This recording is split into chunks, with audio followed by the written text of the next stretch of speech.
Нікіта, зроби світліше камеру, будь ласка.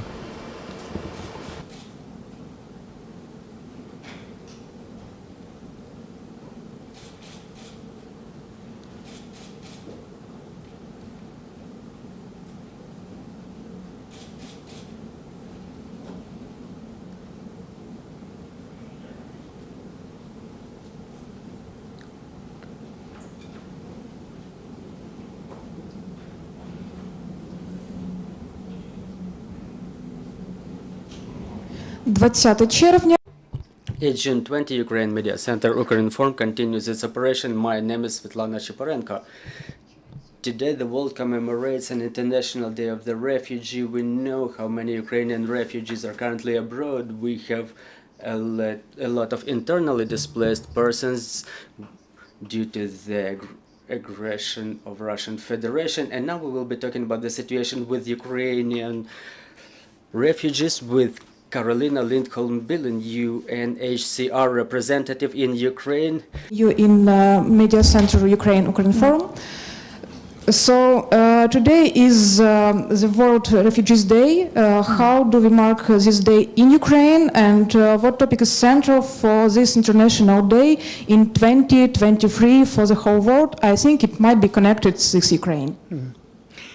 So every year on the 20th of June, World Refugee Day is highlighted or commemorated to really bring attention to the plight of people who have been forced to flee from their homes, their communities due to wars, conflicts or persecution. And this year, on World Refugee Day, we know that 110 million people are forcibly displaced across the world as refugees abroad or as internally displaced within their country.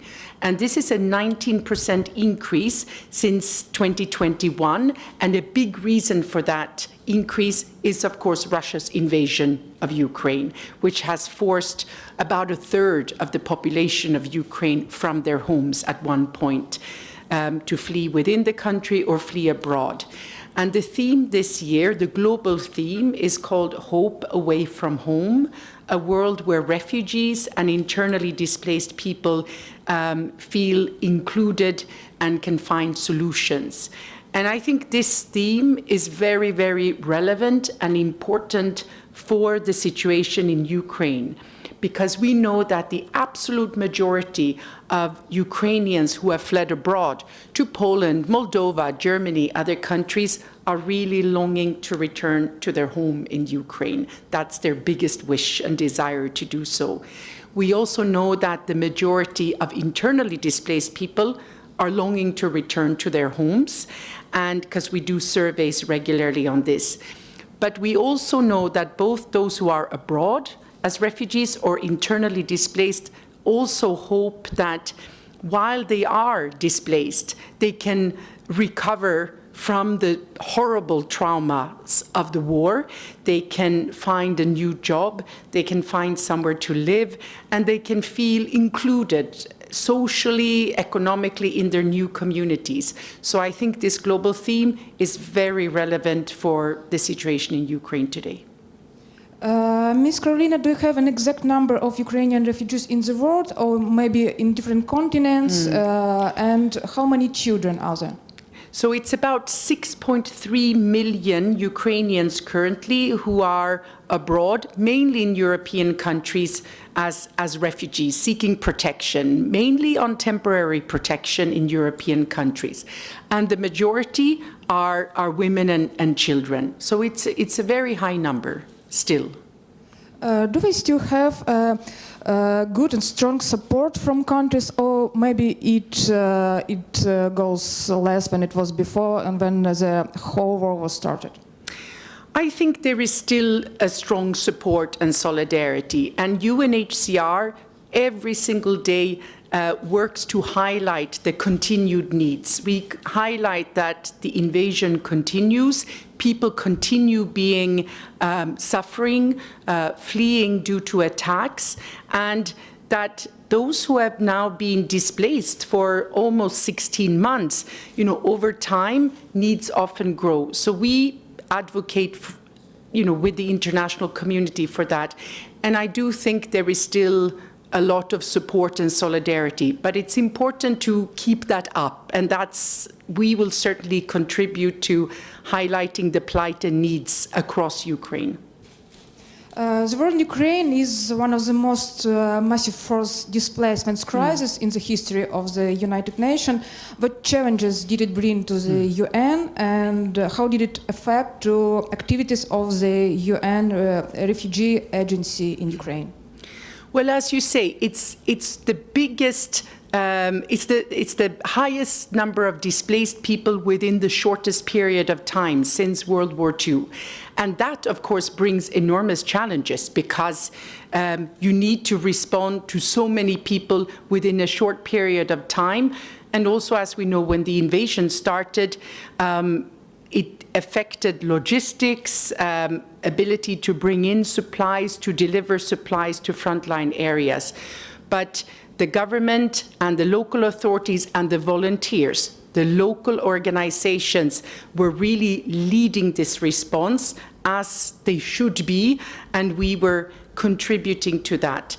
What it has changed is, before the full-scale invasion, the UN Refugee Agency had a small operation in eastern Ukraine, Mariupol, Sloviansk, Severodonetsk, along the contact line. But then we had to scale up very quickly to support the needs of many more people across the country. And I think now our priority continues to be that emergency support when new emergencies hit people, to be there as quickly as possible with our partners to deliver support, like emergency shelter kits, repair kits, hygiene items, and so on. But it's also to support people who are recovering, the millions of people who have been able to return to their homes in Kyivska Oblast, for example, Chernihiv, so that they can rebuild their houses and start their life again looking forward.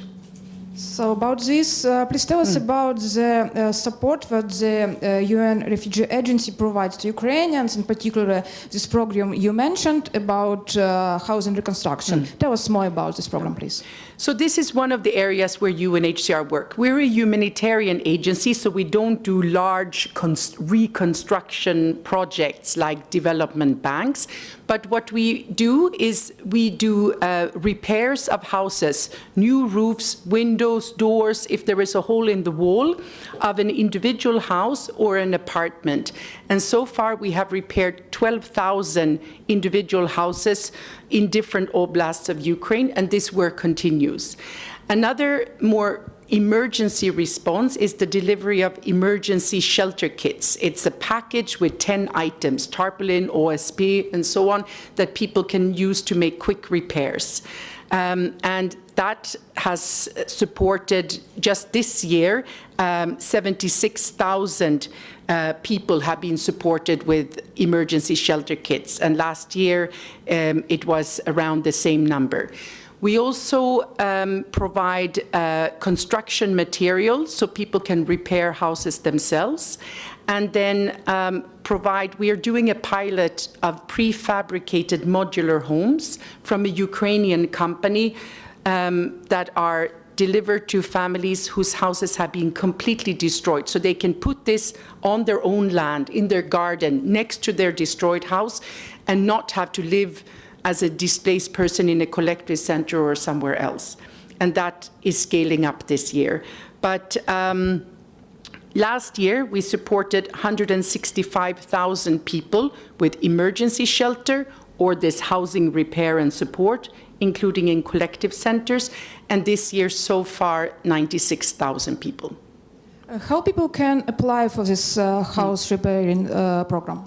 So the way the house repairs, we receive lists from the Hromada about houses damaged in their Hromada that need repair.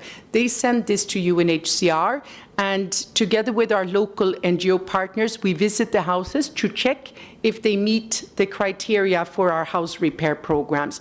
And then the work can start. either by having a construction company, Ukrainian company, go and replace the roof and the windows, or we provide cash, money, if the family can themselves buy material and do repairs, or we provide the material for the repairs. So 3 different ways. Thank you. I will ask my colleagues about questions. I'll ask in English, Ukraine form, Ivan Kosakin. Distinguished Madam Billing, I have 2 questions. I will ask one by one. First one is that a big problem is Ukrainian refugees in Russia. Many of them didn't have a choice where to flee. They are stuck there. Russia didn't open a green corridor through the front line, and they might be relocated far away from Ukraine in Siberia or Vladivostok. Do you know any situations that Ukrainian refugees try to get away from Russia back to their relatives in Ukraine, back to their relatives in Europe? Do you provide any assistance to them? Thank you. Well, first of all, we advocate that any Ukrainian in Russia or in another country should always have the right to return to their home country, which is Ukraine. This is number 1. That's their human right, and that should be respected.